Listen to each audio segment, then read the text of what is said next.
Assalamualaikum warahmatullahi wabarakatuh.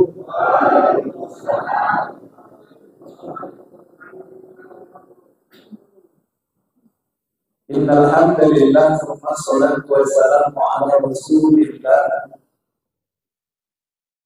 Allahumma shalli ala sayyidina Muhammad bin Abdillah wa ala alihi wa sahbihi wa mawala.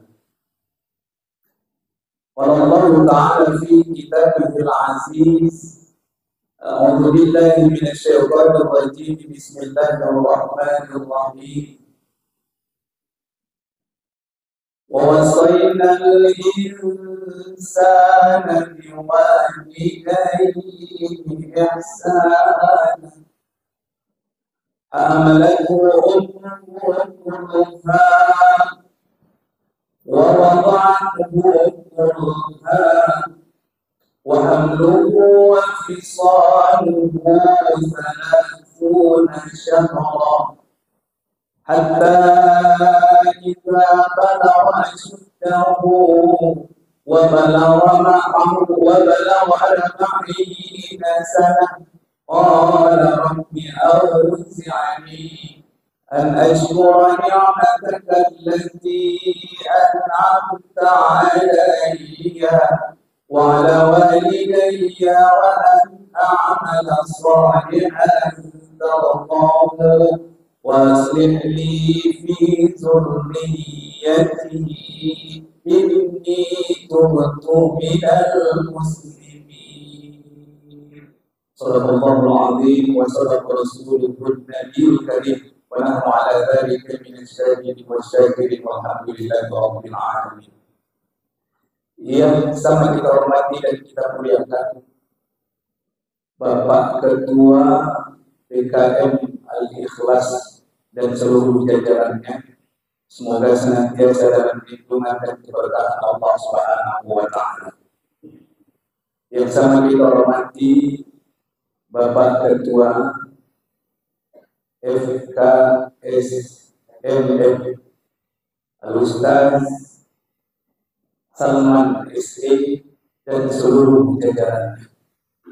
Semoga seluruh petugas FKSMM dan petugas PKM Nusola Al-Ikhlas dalam naungan lindungan Allah Subhanahu wa Ta'ala dan menjadi amal ibadah yang baik dan luar biasa dalam mengelola majelis ini, dan mudah-mudahan nantinya akan dinilai Allah sebagai bekalnya di hari akhir. Amin ya Allah ya Rabbal Alamin. Orang tua saya yang ada, bunda, bapak-bapak, ibu-ibu, oma-oma, oci-oci, uwa-uwa, andong-andong, nenek-nenek, mbak-mbak, kakek-kakek, abang-abang, adik-adik, kakak-kakak, semua kita jemaah mudah-mudahan dirahmati oleh Allah Subhanahu wa Ta'ala. Amin ya Allah ya Rabbal. Begitu saya sampai tadi baru 1 orang di musola ini, Pak. Karena memang jauh, Pak. Saya dari Johor ke sini. Saya hitung-hitung tadi, saya lihat sekitar 41 menit saya di sini. Itu waktu subuh barangkali. Kalau siang barangkali mau 1 jam ya. Bisa kejadian. Tuh kan. Masya Allah luar biasa. Tapi begitu mulai ramai, saya lihat yang hadir ini hampir rata orang tua semua. Ya baik, orang tua. Ya bu, orang tua semua. Saya teringat pantun orang Tanjung Padi. Adalah namanya si tua-tua padi. Semakin tua semakin dicari-cari, semakin berisi tunduk ke bawah mengingat ilahi. Itulah orang tua yang selalu dinanti. Mudah-mudahan kita ini lama ya. Mudah-mudahan ya Bu ya. Nah, tapi ada juga orang tua kelapa. Adalah namanya si tua kelapa. Semakin tua semakin mengada-ngada. Walaupun giginya sudah tinggal tua, tapi pantang saja menengok janda.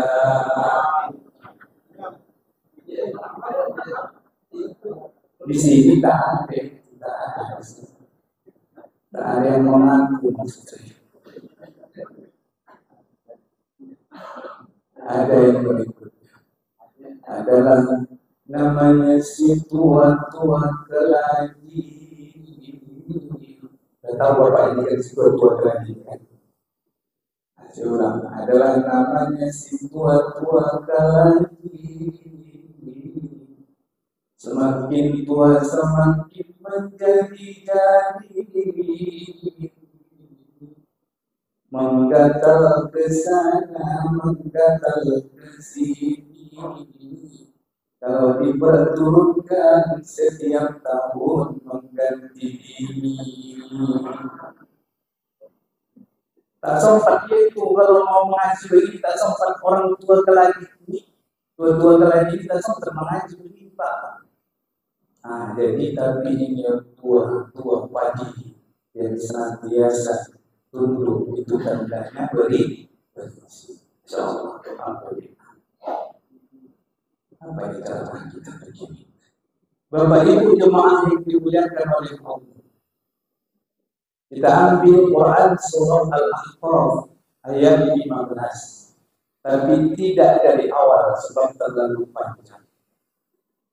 Kita ambil dari separuhnya saja. Allah Subhanahu wa taala berfirman, "Hatta idza balagha ashuddahu wa balagha 40 sanah qala rabbi awzi'ni an ashkura ni'mataka allati an'amta 'alayya وعلى والدي وأن أعمل صالحا ترضاه وأصلح لي في ذريتي إني تبت إليك وإني من المسلمين. Ini doa Pak Bu, ini doa. Nanti pulang ke rumah tengok surah Al-Ahqaf ayat 15. Kalau bisa doa-doa yang kita ucapkan, yang kita sampaikan, yang kita munajatkan kepada Allah itu, doa yang benar-benar diajarkan Rasulullah dari Al-Quran dan Sunnah beliau. Termasuk diantaranya doa ini. Ini adalah doa manusia yang penuh kesadaran. Apa arti ayat ini? Hatta idza balagha asyuddah. Sampailah manusia itu umurnya dewasa. Wa balagha 40 sanah. Umurnya 40 tahun. Qala, dan dia pun berdoa. Rabbi auzi'ni an ashkura ni'mataka allati an'amta 'alayya. Ya Tuhan, oh Tuhan, ya Rabb, auzi'ni an ashkur, berikan aku kesanggupan, kemampuan untuk mensyukuri nikmat yang Engkau berikan kepadaku dan nikmat yang Engkau berikan kepada kedua orang tua. Wa aslih li an amala sholihan, kemudian mampukan aku untuk beramal soleh. Wa aslih li fi zurriyyati, dan kemudian perbaiki keturunanku dan mampukan aku melakukan memperbaiki diriku dan keturunanku. Inni tubtu ilaika, sesungguhnya aku bertaubat kepadamu, wa inni minal muslimin, dan aku berserah kepadamu. Ini arti ayat itu. Pelan-pelan ya Bu ya, ya Pak ya. anak yang sudah berumur dewasa. Kalau dalam kitab tafsir Safwatul Tafasir yang saya bawa ini, anak yang maksud hatta balagha asyiddahu itu adalah memiliki akal. Kira-kira anak itu sudah berumur 15 tahun, 14 tahun ke atas sampai 20 tahun. Itu disebut asyiddahu. Mulai berumur dewasa. Sebab itu jemaah yang dimuliakan oleh Allah, seorang perempuan dalam undang-undang 19 tahun baru boleh menikah. Sudah. Lalu orang yang dewasa ini dan kemudian sampai umurnya cukup 40 tahun itu adalah masa kematangan. Di sini ada yang 40 tahun. Banyak pasti, lebih dari 40 tahun. Saya Pak, walaupun saya kadang-kadang nggak percaya, jemaah saya bilang 43 umur saya, tak percaya orang. Saya 43 Pak. Sewajarnya orang yang 43 tahun itu memiliki kesadaran. Allah Ta'ala di dalam ayat ini secara qat'i menyebutkan 40 tahun. Mengapa 40 tahun itu? Kematangan fisik, kematangan mental, kematangan pikiran. Jadi satu ulama mengatakan bahwa ketika aku sudah sampai kepada umur 40 tahun, itu berarti aku berada pada puncak piramida umur. Lalu kemudian akan menurun. Turunnya ini Pak, apakah nanti turunnya nyaman atau terkesan mengenaskan? Baik mengenaskannya di mata manusia maupun di mata Allah Subhanahu wa Ta'ala. Umur 40 tahun tak ada lagi mau naik ke atas Pak. Yang ada mau menurun. Sebab itulah adalah mulai giginya yang sudah gugur, ubannya sudah mulai menabur, matanya sudah kabur, pikirannya banyak lupa. Bukan bertambah itu Pak, tapi mungkin bertahan saja. Lalu umur 50, 60 sudah selesai dia dari masa kematangan. Lalu pantaskah begitu orang yang sudah pada piramida umur di atas umur yang matang, pantaskah lagi minum tuang? Pantas Pak? Dan pantas. Pantas lagi main judi? Dan pantas Pak. Pantas lagi selingkuh-selingkuhan, main cewek-cewekan? Tidak pantas Pak. Umur 40 tahun. Kita ini semua. Karena kematian itu jemaah yang dimuliakan oleh Allah, meski tidak melihat umur, tapi jemaah yang dimuliakan oleh Allah. Kesimpulan para ulama, umur 40 itu di atas puncak. Kalau dari sisi dunia ini Pak, jemaah yang dimuliakan oleh Allah Subhanahu wa Ta'ala, mencari kehidupan dunia 40 tahun kalau dia belum punya rumah. Maaf. Kalau dia belum punya rumah, akan kesulitan untuk mendapatkan rumah sendiri. Mengapa? Anaknya mulai sudah besar, tanggungannya mulai banyak. Luar biasa ayat ini. Mengingatkan kita agar kita sadar, mengingatkan generasi agar sadar.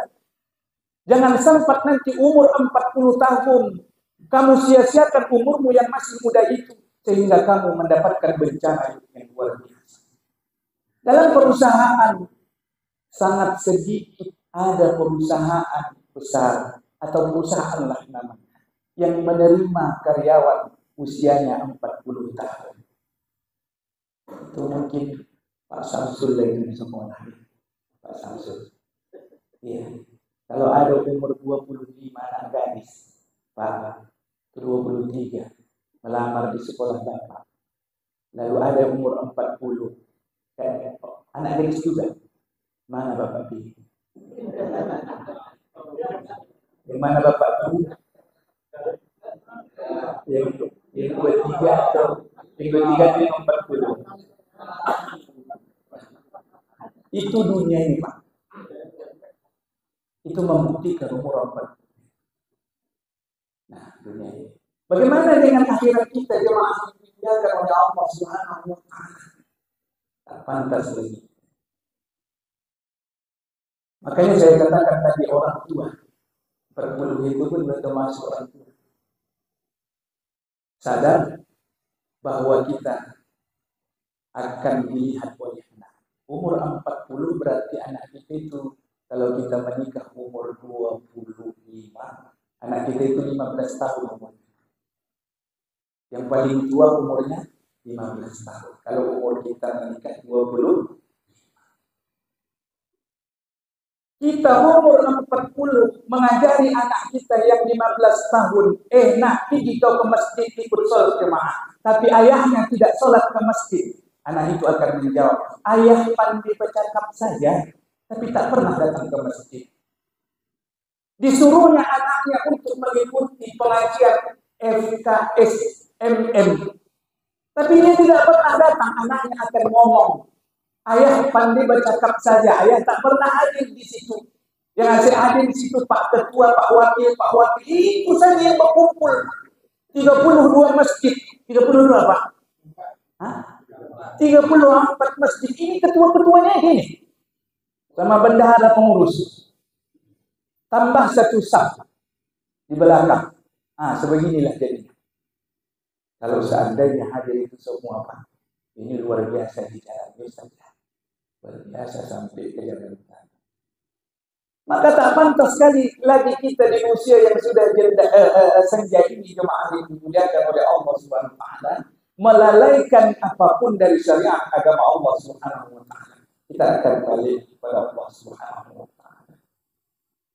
Oleh karena itu jemaah yang dimuliakan oleh Allah, apa yang pertama dengan penuh kesadaran orang yang sudah mencapai umur dewasa ini, lalu dia pun berdoa kepada Allah. Apa doanya tadi? Rabbi awzi'ni an ashkura ni'mataka allati an'amta 'alayya wa 'ala walidayya. Oh Tuhan, berikan aku kemampuan untuk mensyukuri nikmat yang Engkau beri kepadaku dan kepada kedua orang tuaku. Nikmat hari ini jemaah yang dimuliakan oleh Allah Subhanahu wa taala bermacam-macam yang diberikan oleh Allah. Ada nikmat umur, ada nikmat sehat, ada nikmat kuat, ada nikmat sempat, ada nikmat harta, ada nikmat keluarga. Banyak jemaah yang dimuliakan oleh Allah Subhanahu wa taala. Tidak terhitung nikmat Allah Subhanahu wa taala. Tapi bagaimana caranya nikmat itu bisa kita kembalikan peruntukannya kepada yang pemberi nikmat, yakni Allah Subhanahu wa taala. Ada nikmat sehat. Begini kita berkumpul seperti ini. Kata Ustaz Ketua tadi, 1000 rakaat pahalanya. 1000 rakaat. Sedangkan sholat tarawih 23 rakaat saja sudah kesulitan.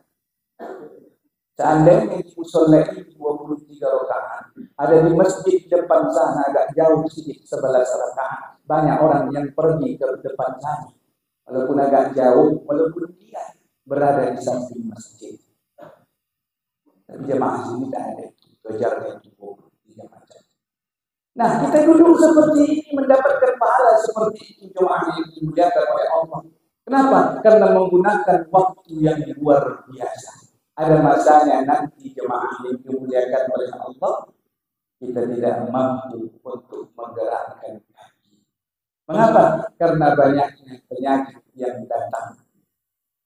Kalau masa muda waktu kuat Rasulullah mengatakan, kau sajalah pergi ke musola, kau sajalah pergi ke majelis taklim, nanti sudah tua baru aku pergi ikut bermajelis taklim. Tapi nyatanya sudah tua, banyaklah penyakit. Asam urat penyakit datang, kolesterol, dan barulah mau datang ke masjid sholat berjamaah. Begitu mau duduk tahiyat akhir, sulit Pak, karena samurai. Tahiyatul pun sulit meluruskan telunjuk, karena itu telunjuk ini pergelangan telunjuk ini sakit asam urat. Tapi awak kepingin juga mau lurus, begini saja cengkok begini, mau diluruskan, menjerit rasanya. Ini lumayan usia semua. Ada penyakit di mana penyakit itu tak berdaya kita. Hanya duduk di kursi roda atau hanya duduk terbaring, hanya terbaring di tempat tidur. Banyak enggak seperti itu? Banyak. Dulu waktu kuat sehat mengatakan kawajab ini, kawajab. Akhirnya apa yang terjadi? Begitu dikumandangkan azan di sholat itu, sholat subuh, hayya 'alas shalah,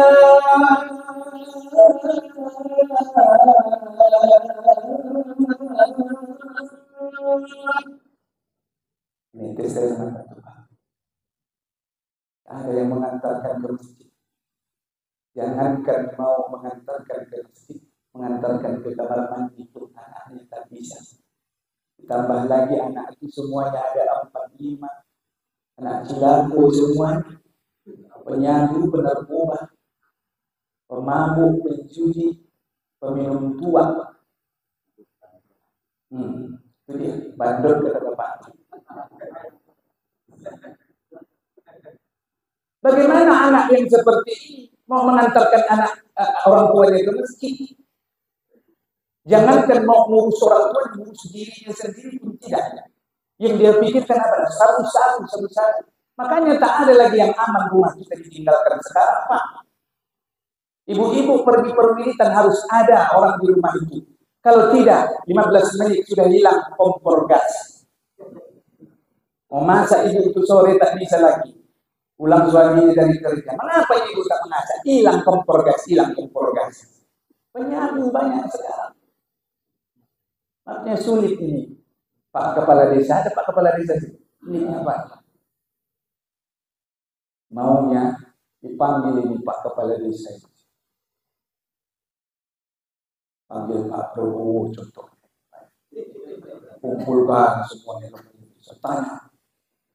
Siapa kepala desa yang dimana rakyatnya, masyarakatnya itu tidak ada yang penyabu, angkat tanganlah yang mencuri. Kasih sepeda Bapak. Yang dulunya juga kita adalah orang-orang yang senantiasa melaikan, bahkan menjadi pengganggu syiar agama. Ini orang-orang baik semua yang diorganisasi, yang digerakkan ini, digerakkan subuh ini. Itu banyak juga yang komplain itu di luar sana. Bercakap begini, bercakap. Banyak itu. Bercakap, tapi jangan sempatlah istri bapak yang bercakap begitu ya. Gawat, tak mengaji kita begini. Ini rame ini, berarti solehah semua ini istri-istrinya. Solehah, amin kata bapak. Terus sekali ya kan, pengharapannya ya Pak ya.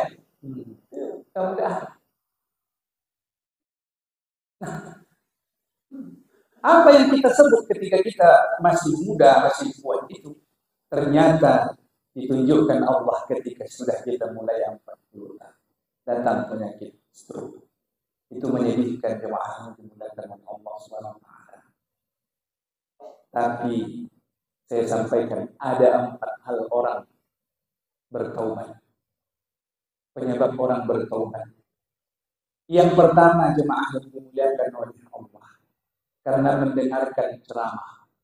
Walaupun dia sekali mendengarkan ceramah, tersentuh hatinya, kemaksiatan ditinggalkannya, lalu dia taubat. Banyak yang seperti itu. Maka disebutlah dia hijrah dari tempat kemaksiatannya menuju FKSMM. Ngajilah seperti ini. Kita kan tidak tahu. Hari ini kita ini berjubah, hari ini kita ini pakai baju koko. Yang dulu tak, itu letak penjudinya kita. Pemainnya kita kan. Ini saya melihat ini. ada raut-raut peninggalan ketampanan masa muda dulu, bapak-bapak ini. Nah, iya. Bapak yang baju batik, bapak yang apa namanya kameramen kita ini. Ada raut-raut ketampanan. Jangan-jangan inilah playboy itu dulu. Minggu tanggal 1 dibawanya anak gadis orang si A namanya pergi jalan-jalan ke Gundali. Minggu tanggal berikutnya, seminggu berikutnya lain lagi si Norma dibawanya. Kita mantan-mantan semua ini. Tapi jangan balik lagi Pak, jangan balik lagi. Ini udah betul, ini sudah betul. Kawal terus Pak Ketua. Kalau bisa ada absennya, tahu kita. Biar tahu juga siapa yang duluan meninggal, maksudnya begitu. Oh enggak datang, udah meninggal ini. Kira-kira. Pak jemaah yang dimuliakan. Yang pertama adalah orang yang bertaubat itu. Orang tua yang mau bertaubat itu. Yang pertama tadi karena mendengarkan tausiah. Baik itu offline seperti ini maupun online mendengarkan kajian-kajian. Atau membaca buku dia bertaubat. Sadar. Ini orang-orang baik, ini lembut hatinya yang dapat hidayah. Yang kedua, karena ditengoknya anaknya sudah besar-besar semuanya, tak pantas dia untuk melakukan kemaksiatan itu lagi. Mau dia berselingkuh tapi ada anak gadisnya, sadar dia. Hentikan ini, tak cocok. Tak pantas. Ini juga adalah orang yang dilembutkan Allah. Dilihatnya anaknya ketika tidur. Anak itu yang dulu dia gendong sekarang sudah besar, sudah menjadi muda, sudah menjadi lajang. Tak pantas aku lagi melakukan kelalaian kepada Allah Subhanahu wa Ta'ala. Yang ketiga adalah terkena bencana. Baik langsung kepada dirinya, keluarganya, maupun dilihatnya kampung itu terkena bencana. Bertaubat kepada Allah Ta'ala. Dahsyatnya kuasa Allah Ta'ala itu menyadarkan diri. Tapi ada yang keempat. Yang ketiga tadi adalah orang yang keras hati. Kan nggak mungkin lah kita tunggu-tunggu datang bencana baru kita berubah. Aku nanti berubah, aku suka tenggelam dulu. Apa namanya? Dikena gempa dulu perumahan sebelah. Aku saksikan. Kan nggak cocok. Nggak cocok. Doanya pun lain. Nanti dia pula yang tenggelam maksudnya. Yang keempat, jemaah yang dimuliakan oleh Allah. Orang mau berubah di usia senjanya adalah ketika datang penyakit. Penyakit. Atau datang musibah Allah berupa terbukanya air. Kalau penyakit tadi sudah saya ceritakan. Kolesterol, asam urat, baru susah sekarang baru mau bertobat. Apa namanya tadi stroke, baru mau bertobat. Kira-kira orang stroke itu mau lagi minum tua itu kira-kira? Kalau mau itu udah parah itu. Kalau cocoknya lagi ditambahi racun tikus itu di situ tua, udah selesainya. Gak payah itu sudah itu. Susah itu. Itulah mungkin tadi orang tua yang tak itu ya. Nah, jadi yang berikutnya adalah orang yang terkena terbuka aibnya. Kalau orang yang terbuka aibnya malu, Pak. Itu rasanya pengenlah tobat luar biasa. Betul enggak? Aman-aman aja kita ini sekarang. Karena belum dimukakan Allah aib. Kalau dimukakan Allah aib itu jemaah yang dimuliakan oleh Allah, tak ada mau satupun manusia yang dekat sama kita. Bapak mau mendengarkan ceramah saya di sini karena Allah menutupi aib-aib saya. Kalau Allah bukakan aib saya itu, Bapak semuanya tahu aib saya. Tak sampai saya ke sini diundang. Kalau dimukakan aib, kalau dimukakan Allah aib Pak Ketua, hari ini juga dilengsarkan dari Ketua. Tapi Allah tutupi aib itu. Maka sadar kita ini jemaah yang dimuliakan oleh Allah Subhanahu wa Ta'ala. Sungguh kadang kita seakan-akan merasa bahwa kita memang bersih, tak pernah melakukan dosa, padahal Allah lah menutupi aib-aib kita. Jangankan aib di hadapan istri. Duit itu pun Pak, duit gaji itu kita rondokkannya sebagian sama istri. Betul enggak? Betul. Iya tuh. Tagih ibu itu nanti, betul kata bapak tuh.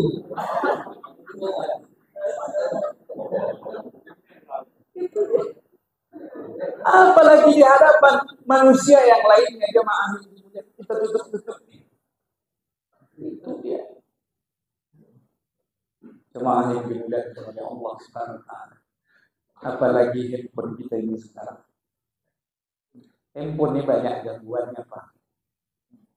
Saya mau matikan AC pakai remote handphone. Muncul iklan. Yang panjangan iklan itu tiba-tiba muncul pula jualan, iklan jualan pakaian perempuan. Ketika saya baca Quran, asal aktiflah itu apa namanya, datanya, muncullah itu. Memang bisa diatur, saya tak pandai mengatur-ngaturnya. Kalau bapak operator ini pasti pandai itu. Memang ilmunya di situ gitu kan. Jadi termasuk di antaranya orang yang pertama masuk surga nanti bapak-bapak operator. Jadi contohnya lah ya kan. Bapak ketua dipanggil masuk surga. Pak apa tadi namanya? Pak ketua. Pak Salman masuk. Panggil masuk. Mengapa kau masuk surga? Ku ikuti seluruh ceramah Ustaz. Jadinya aku benar. Masya Allah. Tunggu dulu. Mana Ustaznya? Panggil Ustaz.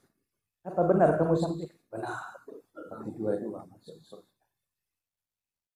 Terus disiarkan itu. Disiarkan. Siapa menyiarkan? Itulah bapak yang dua yang menyiarkannya. Sampai se-Indonesia ini tahu. Banyak orang taubat gara-gara ini. Ceramah setiap minggu ini Pak. Banyak orang taubat. Tak ada yang pantas masuk surga sama orangnya berdua. Duluan. Karena apa? Pernah tahu orang semuanya menyebarkan. Tapi tak tahu saya, Pak. Pak, tak tahu saya. Entah masuk surga nanti bawa handphone sama gagangnya. Tak tahu saya. Tahu saya. Sound system. Iya, sound system. Semuanya.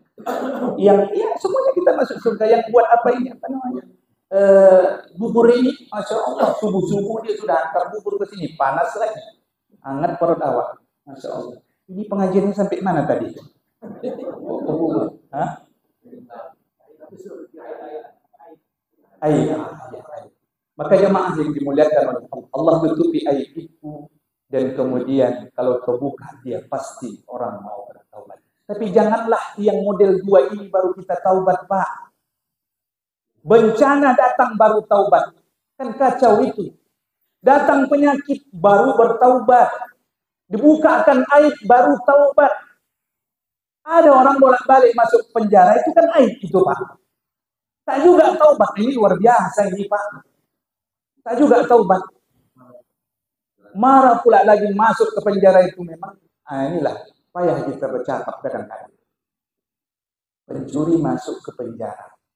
Penarkoba masuk ke penjara, pembunuh masuk ke penjara, koruptor masuk ke penjara. 4 orang ini masuk. Tadi tahunya cuma mencuri aja. Datang yang pembunuh, diajarinya si pencuri ini membunuh. Datang si pencuri, diajarinya pula si pembunuh ini mencuri. Keluar dari penjara tuh Pak, lengkap kejahatan itu.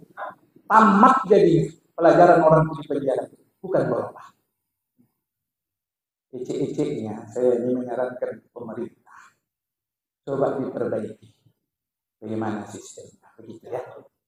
Jangan pula ada jualan narkoba di penjara. Taubatlah kita kepada Allah Subhanahu wa taala dengan isi Islam. Nah, jemaah yang dimuliakan oleh Allah Subhanahu wa taala, wa an a'mala shalihan tardahu, dan berikan aku kemampuan untuk beramal soleh. Tanya apa amal soleh? Nah, tapi seandainya ini tak sampai habis nanti kajian kita ini Pak, satu ayat ini, tak apa-apa Pak ya. Nah, karena panjang kali.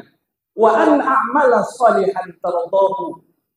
Ya Allah, berikan aku kemampuan untuk beramal soleh. Yang kedua dari doa kita itu. Mengapa kita harus berharap kepada Allah agar Allah memberikan kemampuan bagi kita untuk beramal soleh?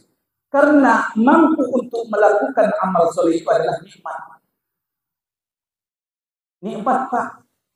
Orang bisa meninggalkan aktivitas kehidupannya di hari Jumat lalu datang duduk dan melaksanakan ibadah sholat Jumat, maka orang tersebut disempurnakan Allah nikmat. Berapa banyak orang yang mengatakan tunggu sebentar, akhirnya lewat sholat Jumat. Berapa banyak mengatakan bahwasanya minggu depanlah saya datang ke FKSMM. Minggu ini nggak usah ditariknya seminggu, agak dingin sedikit. An a'mal sholihan. Kemampuan itu adalah karunia terbesar dari Allah Subhanahu wa taala. Kemampuan untuk melaksanakan ibadah itu adalah nikmat terbesar dari Allah Subhanahu wa taala. Jemaah yang dimuliakan Allah. Tapi ingat, kata Ali bin Abi Thalib, kalau kita sudah menjadi orang soleh dan ada saja penghalang, kata Ali bin Abi Thalib, laula khamsun bisolih la sarun nasi kulluhum soleh.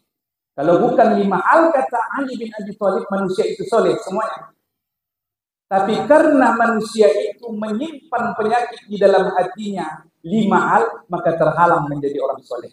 Tahu kita penyakit ini nanti kita hindari, insya Allah mudah-mudahan pulang dari sini menjadi orang soleh. Apa yang pertama? Al-qana'atu bil jahli. Merasa cukup dengan kebodohan diri, tak mau menambah ilmu. Kalau ada orang seperti ini, dia nampaknya baik, tapi dia tidak mau menambah ilmu, ini orang terhalang menjadi orang soleh. Jadi dia orang ciri-ciri orang soleh yang pertama. Jamaah FKSMM ini adalah jamaah orang soleh. Mengapa? Karena ingin terus menambah ilmu. Akhirnya Pak, orang yang terus menambah ilmu, yang tadinya taunya cuma rukun sholat, akhirnya tahu dia sunnah-sunnah yang ada di dalam sholat, sunnah-sunnah sebelum sholat, sunnah-sunnah setelah sholat, karena bertambah ilmunya. Maka dia lakukan sunnah-sunnah itu, pasti dia akan mendapatkan pahala yang luar biasa.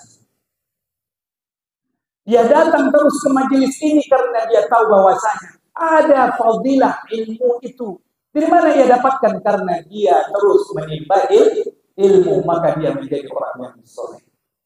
Termasuk orang yang terhalang menjadi orang soleh itu adalah ketika orang tua diingatkan anak kecil. Kata Ali bin Abi Thalib dalam kalamnya yang lain, unzur ma qala wala tanzur man qala. Lihatlah apa yang diucapkan seseorang, jangan lihat siapa yang mengucapkan. Ini kita lihat, anak itu jauh di bawah kita mengingatkan kita. Wah, ayo kita sholat. Apa tahu hijau lagi kau lagi, aku sudah tahu aku lahir kau bagaimana. Begitu pula sombongnya. Ibu-ibu pun begitu juga. Ada tahu. Kau masih ingusan kau mengingatkan orang tua. Tak boleh seperti itu. Unzur maqala wa la tanzur maqala. Nah, al-qana'atu bil jahli. Yang kedua, terhalang menjadi orang yang soleh itu adalah wal harsu 'ala dunya. Serakah terhadap dunia. Ada pengajian tak datang. Rugi rasanya datang ke pengajian ini, Pak. Mengapa? Karena dia bisa merasa bahwasanya nanti bisa aku mencari uang dengan waktu di mana aku duduk di pengajian. Rasa rugi dia. Meninggalkan kerjaannya untuk sholat berjamaah pun dia merasa rugi, Pak. Mengapa? Karena waktu itu bisa digunakan untuk mencari nafkah. Begitu seterusnya jemaah yang dimuliakan oleh Allah Subhanahu wa taala. Wal harsu serakah terhadap dunia. Akhirnya ada orang meninggal tak didatangi, ada pengajian tak didatangi, orang sakit tak peduli, serakah terhadap dunia. Dia gunakan waktu itu untuk mencari, mengejar.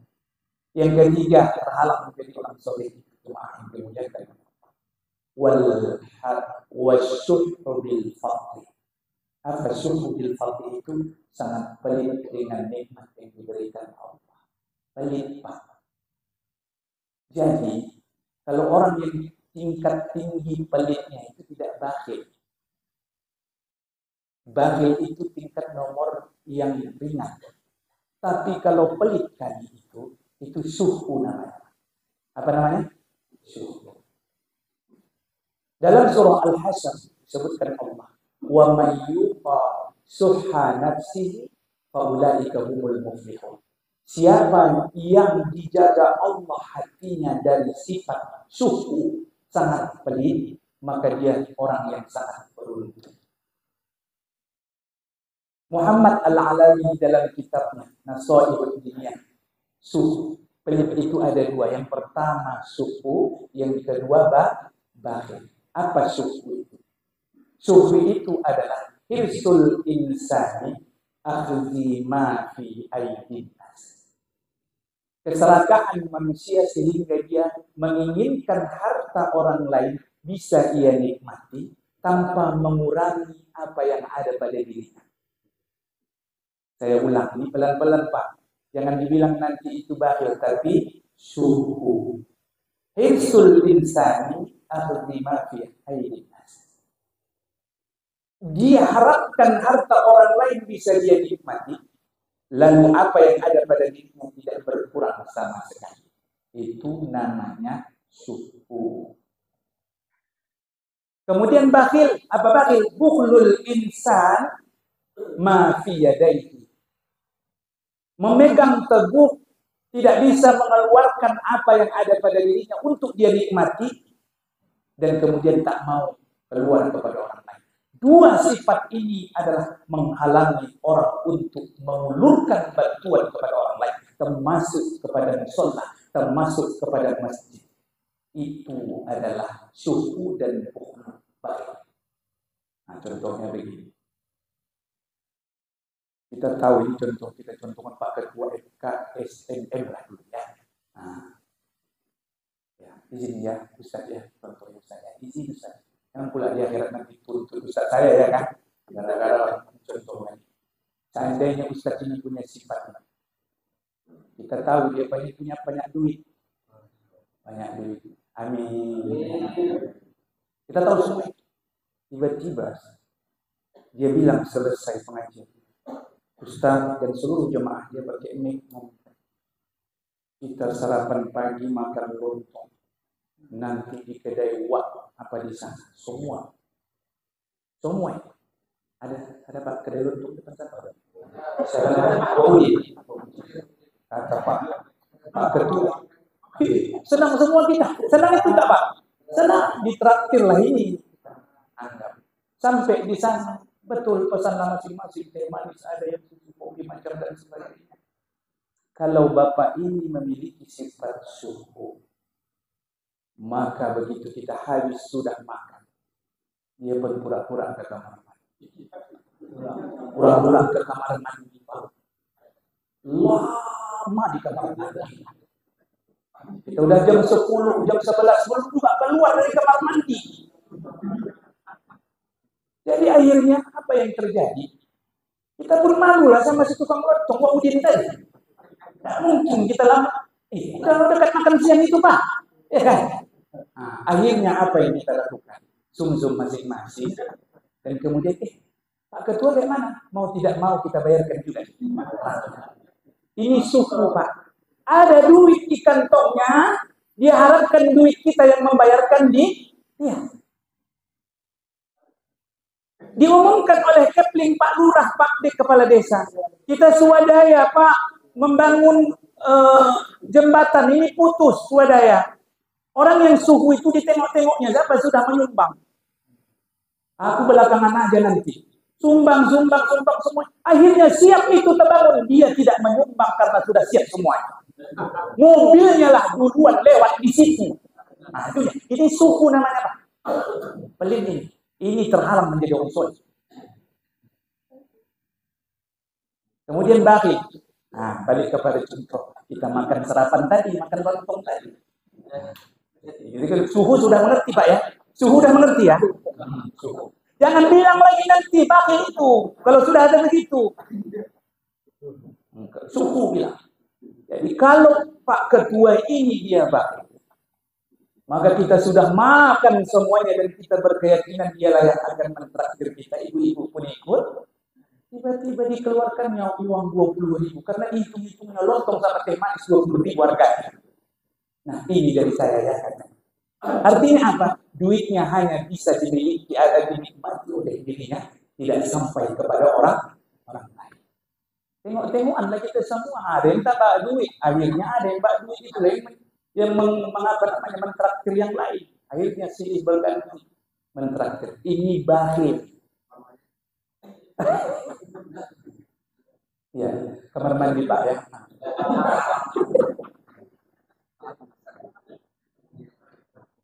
Sama juga itu dalam perwilitan begitu.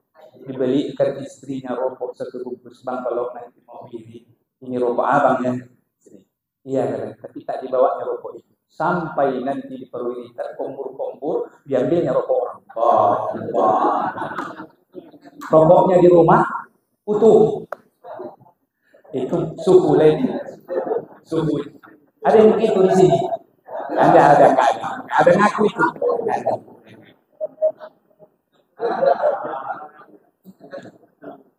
Ada yang bagil itu begitu, di bawahnya enak rokok itu, tapi dilobanginya di atasnya itu untuk satu batang saja keluar. Begitu dia butuh rokok agak membelakang dia sedikit, keluar satu bisa. Tak diletakkannya rokok di situ, itu bagil. Dia saja menikmati apa yang dia miliki. Akhirnya dia tidak pernah bersedekah seperti itu Pak. Orang suku dan bagil itu tidak pernah bersedekah atau berat hatinya untuk bersedekah. Orang yang bersedekah itu adalah seperti memegang, orang yang baik hatinya murah, seperti memegang pohon yang ada di surga, tapi ranting-rantingnya, dahan-dahannya ada di dunia. Dia pegang ranting itu, lalu dia pegang terus, akhirnya dia masuk ke dalam surga.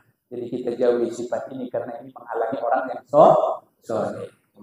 Yang keberapa itu tadi? Yang ketiga. Yang keempat, apa yang menghalangi orang soleh itu? Orang soleh itu terhalang. Wal i'jabu birra. Apa itu i'jab birra? Merasa kagum terhadap diri sendiri. Kalau tidak, buka YouTube itu. Kalau bukan aku yang menyiarkan, tak ada KFSM ini. Karena kami berdua itu. Karena kami itu, walaupun tak dibilangkannya di dalam hatinya itu ada, hapus semua amal yang dia lakukan.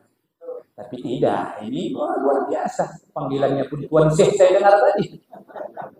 Tuan Syekh. Jadi kok Pak, di Tanjung Balai, saya bukan kampung saya bukan orang Tanjung Balai. Sampai saya ke Tanjung Balai, ada Pak Cik saya di sana. Pak Cik saya, ketua satu. Saya duduk aja. Lewat lagi nanti tukang beca. Ketua. Dua. Nanti lewat lagi. Ada lagi orang lagi lewat bawa ikan. Ketua. Dalam hati saya banyaklah ketua di Tanjung Balai. Tadi begitu juga. Bapak sebagai apa? Saya ketua satu katanya kan. Bapak ketua dua. Ketua tiga.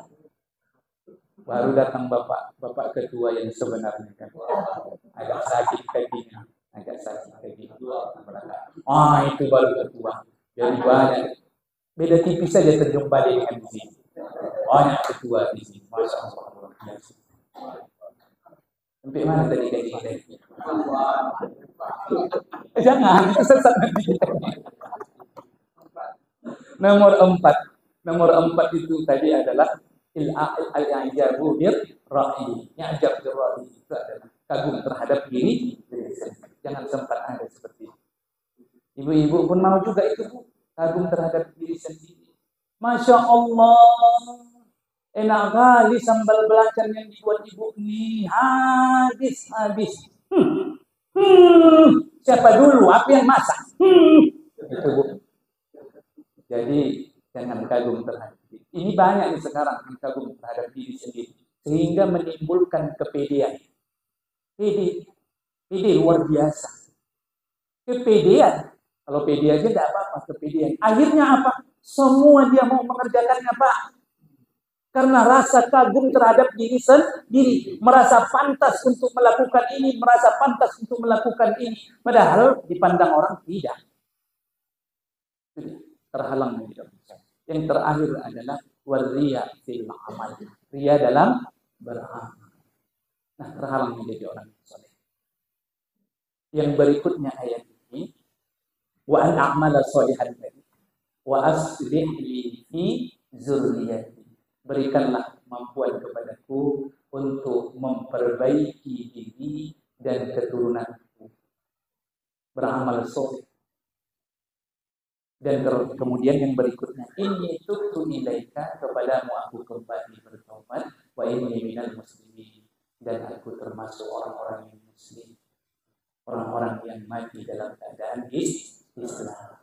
Inilah kajian kita subuh hari ini, Quran surah Al-Ahqaf ayat 15. Hafalkan doa itu, kita panjatkan ke hadapan Allah Subhanahu wa Ta'ala. Mudah-mudahan bermanfaat adanya ceramah pada pagi hari ini. Lebih kurang saya ceramah hampir 1 jam. Masya Allah. Demikian kepada Allah saya mohon ampun, kepada Bapak Ibu jemaah sekalian saya mohon maaf. Billahi taufiq wal hidayah. Wassalamualaikum warahmatullahi wabarakatuh.